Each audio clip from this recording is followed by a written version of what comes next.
नमस्ते, हाय, हेलो, कैसे हैं आप सब। चलिए कहानी शुरू करते हैं। जहाँ अविनाश अपने माँ बाप की बातें सुन, स्पेशली अपने पिता की बातें सुन कहता है कि अच्छा है, आप दोनों का ठीक ही है।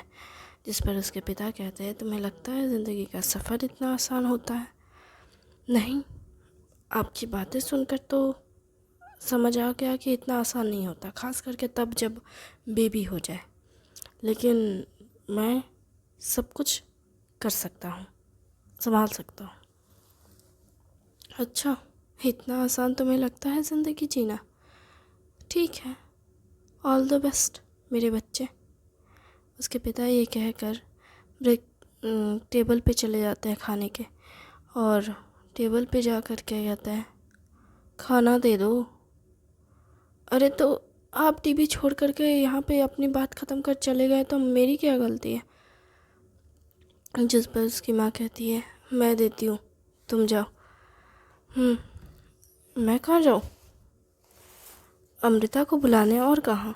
अमृता को बुला कर लेके आओ, साथ में सब खाना खाएंगे। ठीक है, मैं लेकर आता हूँ। फिर अविनाश अमृता के कमरे में जाता है और कहता है, अमृता खाना खा लो। क्या? मैं सबके साथ? हाँ। नहीं, तुम्हारी फैमिली आई है, तुम्हें अपनी फैमिली के साथ खाना खाना चाहिए। मैं इसमें क्या करूँगी? तुम भी तो मेरी फैमिली हो। पर तुम्हारी मम्मी ने तो ऐसा कुछ कहा नहीं। उन्होंने कहा कि हमारी शादी होने वाली है 2 हफ्ते के अंदर, वो एग्री करती है। क्या? हाँ। तुम मजाक कर रहे हो ना? नहीं। इसी टाइम पे अमृता का फ़ोन बज जाता है। जब फ़ोन देखती है अमृता, तो देखती है उसके बॉस का कॉल है। तो अमृता फ़ोन उठा लेती है और कहती है, नमस्ते सर, कैसे हैं आप सब? हमें सब पता है, तो तुम ज़्यादा सोचने के बारे में मत सोचो। तुम्हारी छुट्टी एग्री की हुई है, तो तुम काम नहीं करना चाहती हो तो अभी ब्रेक ले सकती हो। बाकी अगर तुम आना चाहती हो तो तुम आ सकती हो। क्या मतलब, क्या कहना चाहते हैं सर? मैं जॉब कंटिन्यू करूं या फिर थोड़ा ब्रेक लूं? मैं चाहता हूं कि तुम जॉब कंटिन्यू करूं। अमृता ये सुनकर पहले तो बहुत खुश होती है, लेकिन फिर आईने में वो अपना चेहरा देखती है। जैसे ही अविनाश देखता है कि वो आईने में खुद को देख रही है, अविनाश उसके सामने खड़ा हो जाता है, जिसको देख अमृता अविनाश को देखने लगती है। अविनाश कहता है, क्या हुआ? मुझे देखकर बुरा लगा क्या? नहीं। तो फिर तुम सोचो कि तुम मुझे देख रही हो, खुद को नहीं। और मेरी नज़र में तुम बहुत सुंदर हो, ठीक है? ज़्यादा मत सोचो और अपनी जॉब पे जाने के बारे में सोचो। पर मैं पर वर कुछ नहीं। अगर तुम्हें प्रॉब्लम है तो मैं तुम्हें छोड़ दूँगा, पर अभी तो मम्मी पापा घर पे आए हुए हैं। मैं 2 दिन बाद जॉब कंटिन्यू करूँगी तो ठीक रहेगा ना? तो एक काम करते हैं, शादी के बाद जॉब कंटिन्यू करना। सर लाइन पे रहते हैं तो सर सुन लेते हैं। सर बोलते हैं, क्या तुम दोनों शादी करने वाले हो? हाँ, हम दोनों शादी करने वाले हैं। शादी का कार्ड आपको मिल जाएगा सर, चिंता मत कीजिए। सर अमृता के हाथ से फ़ोन लेकर ये बात कहता है और फ़ोन काट देता है। सर फिर कुछ बोलने वाले होते हैं तो पता चलता है कि फ़ोन कट गया है। तभी वो हैरानी से नहीं बल्कि खुश और एक्साइटमेंट से भर जाता है और कहता है, इस लड़के ने की प्रॉब्लम क्या है? हमेशा फ़ोन काट देता है, पूरी बात भी नहीं सुनता। और मैं खुश हूँ, कॉन्ग्रेचुलेट करना चाहता था, बिना सुने काट दिया। उफ, ये लड़का भी ना। फिर ऑफिस के सारे स्टाफ मेंबर को वो बताने के बारे में सोचता है। फिर वो कहता है, नहीं, शायद अमृता को ये अच्छा ना लगे।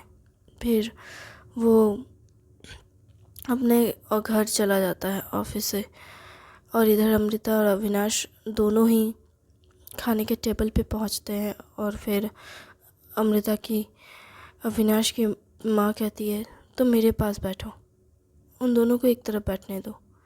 फिर वो दोनों एक तरफ बैठते हैं, वो दोनों एक तरफ बैठते हैं, जहाँ अविनाश की माँ अमृता को बहुत सारा खाना देती है, जिस पर अमृता कहती है मैं इतना नहीं खाती, जिस पर अविनाश की तरफ देखती है और कहती है क्या तुम इसे खाना नहीं खिलाते? माँ वो खाती है, बहुत खाती है, इनफैक्ट मुझसे ज़्यादा खाती है। तुम क्या बोल रहे हो? मैं खाना ज़्यादा खाती हूँ? हाँ तुम मुझसे ज़्यादा खाती हो। तुम झूठ कैसे बोल सकते हो? मैं तुमसे ज़्यादा नहीं खाती, मैं तो बस 3 ही रोटी खाती हूँ। तुम 3 रोटी नहीं खाती हो, तुम 5 रोटी खाती हो। तुम्हें ऐसा क्यों लगता है मैं 5 रोटी खाती हूँ, तुम 5 रोटी खाते हो? अरे तुम दोनों इस बात पे झगड़ क्यों रहे हो? माँ ये बस ऐसे मुझे चिढ़ा रहा है। तुमने क्या कहा? मैंने माँ कहा आपको। I am sorry aunty. इसमें सॉरी कहने जैसी क्या बात है? मुझे तो अच्छा लगा। अब मेरी बहू मुझे माँ नहीं कहेगी तो कोई और कहेगी क्या? पर सुनो, ज़्यादा मत सोचो।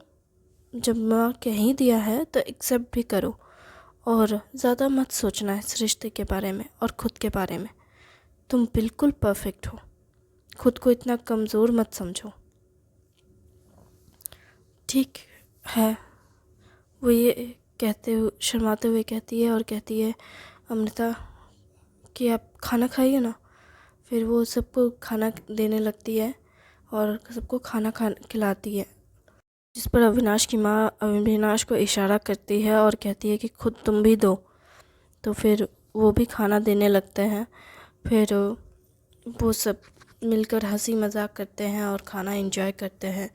उसके बाद फिर नेक्स्ट डे होता है। नेक्स्ट डे में उसके दोस्त सब घर के अंदर आते हैं, करीबन 9 बजे के लगभग। उस टाइम पे वो लोग ब्रेकफास्ट कर ही रहे होते हैं, तभी उसके दोस्त आते हैं, जिस पर दरवाज़ा खोलती है अमृता। तो वो पहले कहते हैं विजय, पाए लागो भाभी जी, जिस पर अमृता थोड़ी हैरान होती है और दूर हटती है, जिस पर विजय कहता है क्या भाभी, आपके पैर छू रहा हूँ। जिस पर अमृता कहती है ये सब करने की ज़रूरत नहीं है, तुम आ सकते हो। अरे आ सकते हो? आप नहीं भी आने के लिए बोलेंगी तो भी मैं आऊँगा, क्योंकि ये आपका घर भी है और भाई का भी घर भी है। लेकिन हाँ, वैसे तो आप नहीं आने को कहेंगी तो मैं नहीं आऊँगा, लेकिन वैसे तो मैं आ जाऊँगा। आपसे नहीं तो भाई से मिलने आ जाऊँगा, लेकिन घर के बाहर आऊँगा अगर आप मना कर देंगी तो। नहीं, मैं तुम्हें आने से मना नहीं करूँगी, पर तुम इस तरह की हरकतें करना बंद करो।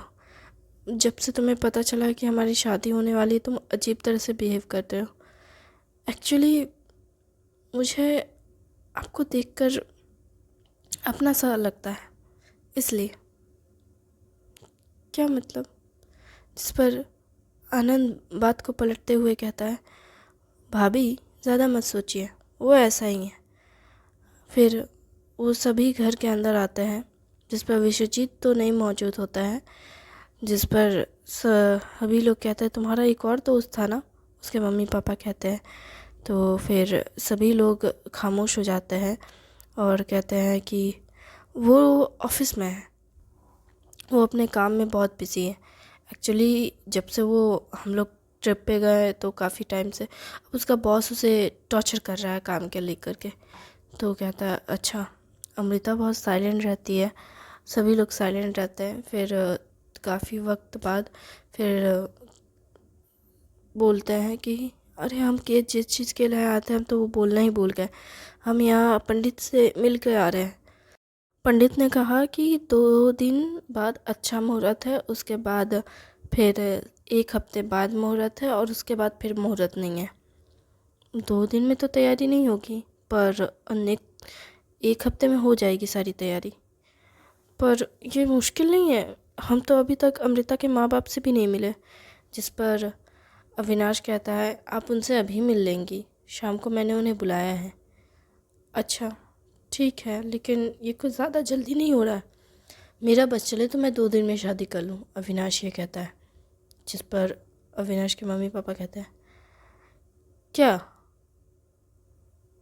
अविनाश अपने मम्मी पापा को ऐसे शांत और अजीब नज़रों से देखते हुए बोलता है क्या हुआ, इसमें गलत क्या है? अरे जित शादी करनी है तो जल्दी से कर लेना। ये क्या मतलब है कि 1 हफ्ता 10 हफ्ता, पता नहीं लोग इतना टाइम क्यों लेते हैं। एक दिन में काम ख़त्म करो ना। अरे तुम इसे काम कैसे कह सकते हो? शादी ब्याह बहुत अच्छी, मतलब वो एक त्योहार की तरह होते हैं जहाँ अपने लोग मिलते हैं, 1000 तरह के लोग आते हैं। हाँ, उनमें से कोई दुआ देने वाले होते हैं, कुछ बद दुआ देने वाले होते हैं। फिर कुछ लोग होते हैं जो खाना खाते हैं और कहते हैं बकवास खाना बनाया है। और सबसे ज़्यादा लोग ना खाने के लिए ही आते हैं, इसलिए नहीं आते हैं कि आपको आशीर्वाद दे, इसलिए आते हैं ताकि वो आपको आपके यहाँ खाना का टेस्ट कर सके और उसके पास बाद पूरी ज़िंदगी उस खाने की तारीफ़ या क्रिटिसाइज़ करते रहते हैं उस खाने को। हम्म, तो यही तो है ना। क्या है? यही तो है ना। वही लोग मेला में जाते हैं, किसी त्योहार में जाते हैं, मेले में जाते हैं, तो वहाँ का तो खाना अच्छा नहीं भी लगता है तो भी वो तो कुछ नहीं बोलते। क्या तो स्टॉल है तब नहीं बोलते हैं, क्योंकि वो किसी और की रिस्पॉन्सिबिलिटी होती है। बट शादी में आते हैं तो बोलते हैं कि इसके घर का खाना अच्छा नहीं था, अच्छा नहीं किया, वो नहीं किया। इतना सब क्यों झंझट पालना? जब शादी करनी है तो फैमिली एग्री, मियाँ बीवी एग्री, काम ख़त्म, कोर्ट मैरिज करो, बात ख़त्म। कोर्ट मैरिज में भी ना बेटा टाइम लगता है। अभी तुम एप्लीकेशन डालोगे, उसके बाद फिर प्रोसेसिंग सब होने में टाइम लगता है। ये सब ठीक है मम्मी, टाइम लगता है, लेकिन इतना भी नहीं लगता जितना कि ये अरेंज मैरिज करने में टाइम लगता है। अच्छा, तुम्हारे ना अरेंज मैरिज नहीं हो रही है, लव मैरिज हो रही है। तो ज़्यादा मत सोचो इस सब के बारे में। सब लोग वैसे ही एग्री हैं। ज़्यादा उछलोगे तो शादी तोड़ देंगे हम। क्या माँ, आप कैसी बातें कर रहे हो? आप ऐसा करोगे मेरे साथ? हाँ, तेरे साथ तो ऐसा ही करूँगी, लेकिन हाँ, अपने बहू के साथ ऐसा नहीं कर सकती, इसलिए तुझे छोड़ रही हूँ। वाह, आपको मेरी चिंता नहीं है, अपनी बहू की चिंता है। हाँ, क्योंकि मेरी इकलौती बहू है वो। अपनी बहू की चिंता करना ज़रूरी है, क्योंकि तू तो उसका ख्याल रखने से रहा। तुझे 1 हफ्ते में शादी नहीं करनी, तुझे 2 दिन में शादी करनी। उसकी कुछ ख्वाहिशें होगी, सपने होंगे, वो कैसा जोड़ा चाहती है शादी में, कैसी चाहती है ज़िंदगी में। एक ही तो शादी होती है एक लड़की के जीवन में, और उस शादी को वो कैसे एंजॉय करेगी, कितने सपने होंगे उसके। इस बारे में तूने नहीं सोचा। तुझे तो बस अपनी पड़ी है कि चलो 2 दिन में शादी निपटाते हैं, ये तो बस एक झंझट है। क्यों फालतू के रिश्तेदारों को बुलाना, क्यों ये ऐसे ड्रामे करने? तुझे ये सब नहीं चाहिए, लेकिन उसे चाहिए। और किसने कहा कि तुझे नहीं चाहिए तो हमें नहीं चाहिए? हमारी भी ख्वाहिश है भाई, बहू की भी होगी, हमारी भी है, तुम्हारे दोस्तों की भी होगी। क्यों, मैं गलत कह रही हूँ? विजय की तरफ देखकर उसकी माँ कहती है। तो विजय कहता है, नहीं, आप बिल्कुल गलत नहीं कह रही आंटी। हमारे भी सपने हैं कि हमारा दोस्त जब घोड़े पे चढ़े तो हम उसके घोड़ी को के पीछे ना पटाखे लगा दें। हाँ, तुम पागल हो क्या? हाँ, फिर वो घोड़ी सीधे जाकर भाभी के दरवाजे पे आके रुकेगी, और फिर ये घोड़े से उतरेगा, मतलब घोड़ी से उतरेगा, और उसके बाद फिर हमारी भाभी के साथ शादी करेगा। नहीं, आनंद कहता है कि सोच करके बोलता है, थोड़ा टाइम लेके। नहीं, मैंने इतना सोचा नहीं है, बस मैं चाहता हूँ कि मैं अपने दोस्त को हल्दी के दिन पूरा हल्दी में नहाते हुए देखना चाहता हूँ, और उसके कपड़े फटते हुए देखना चाहता हूँ। आज तक मैंने इसे बिना कपड़ों के नहीं देखा। तुम कहना क्या चाहते हो? यही कि नॉर्मल लड़के जो होते हैं ना, वो बिना कपड़े के ऐसे घूमते रहते हैं। पर जब तू हमारे साथ भी था ना, तब भी वो तू टी शर्ट और ट्राउज़र में घूमता था। हमने कभी तुझे नॉर्मली सैंडो गंजी में भी नहीं देखा है।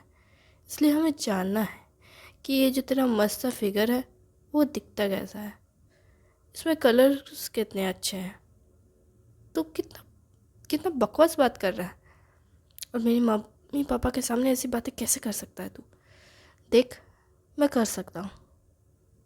तेरे माँ बाप, मेरे माँ बाप और मम्मी पापा के सामने भाई बहनों की या भाइयों के बीच की बातें हो सकती है।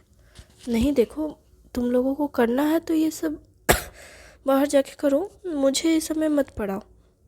अविनाश की माँ कहती है तो अविनाश कहता, वाह माँ, आप इसकी साइड ले रहे हो। मैं किसी की साइड नहीं ले रही हूँ। देखो भाई, उसने तो मुझे भाई कहा, भाइयों के बीच में माँ बाप को नहीं पढ़ना चाहिए, वो भाइयों के बीच का झगड़ा है। ये क्या मतलब हुआ कि माँ बाप को नहीं पढ़ना चाहिए?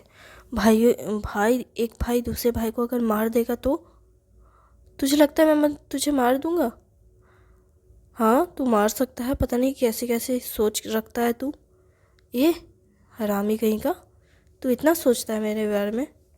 हाँ, तुझे मैं बेरहम समझता हूँ। फिर उन दोनों के बीच नोक झोंक होने लगती है, सभी हंसी मजाक कर रहे होते हैं। अमृता भी बहुत खुश होती है। अमृता की हंसी देख सभी लोग बहुत खुश होते हैं और सब बहुत खुश हो जाते हैं जब अमृता हंसते हंसते कहने लगती है कि मुझे एक अच्छी सी शादी चाहिए जिसमें मैं रेड कलर की साड़ी पहनूं। और मैंने देखा है हमारे कल्चर में एक बहुत अच्छी सी वो कमरबंद आती है, वो कमरबंद मुझे पहननी है। क्या तुम्हें कमरबंद पसंद है? हाँ, एक बार मैंने फिर वो थोड़ी शर्माते हुए अविनाश की माँ से कहती है कि मैंने एक बार ना बहुत पैसे सेविंग किए थे, सोचा था कि अपने लिए एक गोल्ड की कमरबंद खरीदूंगी, वो पतली वाली, क्योंकि वो बहुत अच्छी लगती है दिखने में। तो पर मेरे पास पैसे तो आए थे, लेकिन मैंने फिर उन पैसों से मैंने ये घर सस्ते में मिल रहा था तो मैंने इसे ख़रीद लिया। फिर मैंने छोड़ दिया कमरबंद लेने का ख्याल। तो तुमने अभी तक ख़रीदा नहीं है? नहीं, क्योंकि ज़रूरत नहीं पड़ी। उस वक्त बहुत मन था तो एकदम से जो शुरू चढ़ा था ख़रीदने का, पर अभी और मन नहीं है, इसलिए छोड़ दिया था। अच्छा, ठीक है, कोई बात नहीं बेटा, वो होते रहता है। फिर तुम्हें कुछ और ख़रीदने का मन किया? फ़िलहाल तो नहीं माँ, लेकिन मैंने ऐसा कुछ ज़्यादा सोचा नहीं है, क्योंकि मैंने कभी खुद के ऊपर इतना ध्यान नहीं दिया। मुझे ऐसा कुछ याद नहीं कि मुझे कुछ चाहिए बोलकर। मतलब ठीक है, मिल जाता है तो ठीक है, बट नहीं मिलता है तो भी ठीक है। मतलब मैंने कभी सोचा नहीं। जिस पर विनाश के माँ कहती है, ठीक है बेटा, तो इस बारे में ज़्यादा मत सोच, तो आराम कर जाके। जिस पर अमृता को आराम करने कहकर अमृता सच में चली जाती है उनकी बात सुनकर। फिर अमृता के जाने के बाद विनाश की माँ अविनाश की ओर देखती है और कहती है, तुझे समझ आया तुझे क्या करना है? जिस पर अविनाश और अविनाश के दोस्त सभी कहते हैं, हाँ, तुझे समझ आया क्या, तुझे क्या करना है? जिस पर अविनाश कहता है, सब एक साथ क्यों मुझे घूर के ये कह रहा है कि तुझे समझ आया? मुझे पता है कि मेरी वाइफ को क्या चाहिए। हाँ, तो चल शॉपिंग करने चलते हैं। जिस पर अविनाश कहता है, माँ, अगर सब चले जाएंगे तो अमृता घर पे अकेली रहेगी। हाँ, उसे अकेले रहने दे, थोड़ी देर के लिए उसे खुद के साथ रहने दे। जब से वो आई है तब से कोई ना कोई उसके आसपास है और सभी उसे बस घूर रहे हैं, उसे अच्छा नहीं लग रहा है। उसे अकेले रहने दे, खुद के साथ वक्त बिताने दे, खुद को एक्सेप्ट करने दे। सभी कह रहे हैं कि वो उसे एक्सेप्ट कर रहे हैं, लेकिन उसे भी तो करना होगा खुद को एक्सेप्ट कि वो जैसी भी है वो सुंदर है। जिस पर सभी लोग एग्री करते हैं और कहते हैं ठीक है। तो सबने ब्रेकफास्ट कर लिया है तो क्यों ना अभी चलते हैं। अविनाश कहता है इस बारे में कि नहीं, ब्रेकफास्ट हुआ है तो क्या हुआ, दोपहर का खाना खा करके फिर निकलेंगे शॉपिंग करने, ताकि शाम में थोड़ा घूमते घामते रात के लिए कुछ सब्जियां और खाने लेते हुए फिर घर आ जाएंगे, ताकि रात में खाना बनाना भी ना पड़े और सभी एंजॉय भी कर लेंगे। हाँ, और अमृता यहाँ अकेली रहेगी क्या? माँ, आप तो उसे अकेले छोड़ना चाहते थे दिन के टाइम में, अब रात के टाइम पे क्या दिक्कत है? देखो, रात में इंसान बहुत अकेलापन महसूस करता है, दिन में ठीक है। थैंक यू वेरी मच इस कहानी को